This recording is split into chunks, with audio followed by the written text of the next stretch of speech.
Greetings, my satanic minions, and welcome to History Review. I'm your host, Captain Rutlidge. Alas, All Hallows Eve draws nigh, a time of spooks, scares, not to mention history. During the early 1800s, the romantic novel began to give way to stories of mayhem and horror, the Gothic fiction. What better way to talk about the Gothic fiction than to talk about its greatest writer? No, not Nathaniel Hawthorne, not Bram Stoker. Oh, come on, who's in charge of the photos around here? Ah, there we go. Edgar Allan Poe. Poe was born on January 19, 1809, in Boston, Massachusetts, the son of actors David Poe Jr. and Elizabeth Arnold Hopkins.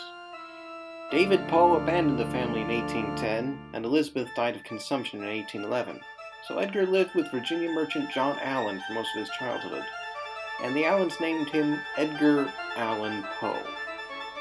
Poe underwent schooling in the United Kingdom, then in 1826 attended the University of Virginia.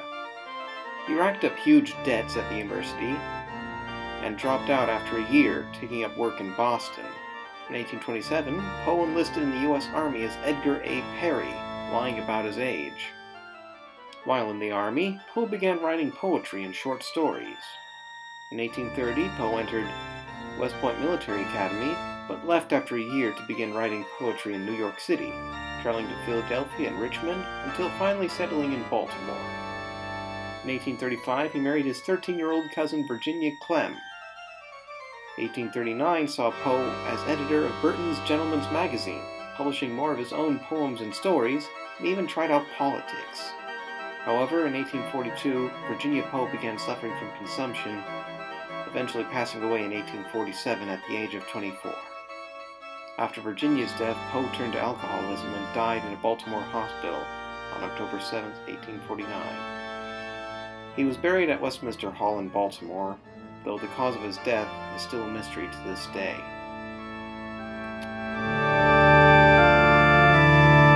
was a difficult life for Poe, but through the tragedy came some of the most shocking stories to ever grace the pages of fiction, with bone-chilling themes such as premature burial, reanimation, and mourning.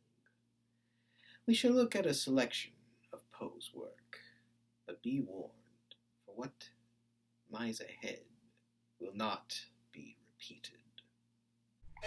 The Fall of the House of Usher was Poe's first story published in Burton's Gentleman's Magazine, telling about a mentally disturbed man who believes his house to be alive. The characters in the story not only include Roderick and Madeline Usher, but also the house itself, and the ending with the house crumbling is serendipitous to the last members of its family perishing. In 1841, Poe introduced one of his most famous characters, C. Auguste Dupin, in The Murderers in the Rue Morgue. Dupin is a Parisian detective trying to figure out a murder of greatest mystery. Dupin was in fact the first fictional detective, and went on to inspire other works, like Sir Arthur Conan Doyle's Sherlock Holmes series. The Telltale Heart was published in 1843, about a paranoid individual who murders an elderly gentleman due to an evil eye. What makes the story work is not the anxiety, but rather the narrator insisting upon his sanity being normal, despite the murder he committed. The Raven was published in 1845, while Virginia Poe was suffering from consumption. In it, a scholar mourns the loss of his deceased lover Lenore, while a demon-like raven looms over him, uttering only the words, "Nevermore." The scholar's mourning of Lenore goes to an unhealthy extreme, taking out his frustrations on the raven, revealing his own destruction after Lenore's demise, similar to how Edgar Allan Poe felt after his wife passed away and he turned to alcoholism. The Cask of Amontillado was one of Poe's last short stories, published in 1846. Montresor swears revenge on the foolish Fortunato, ending with Montresor luring the drunk Fortunato into his cellars for Amontillado sherry, only to chain Fortunato up and seal him behind a brick wall. The story is based off a rumor Poe heard while he was a private in the army at Castle Island in 1827. The story is filled with allusions to Freemasonry. However, Montresor never gives a motive to murdering Fortunato. That is up for the reader to decide.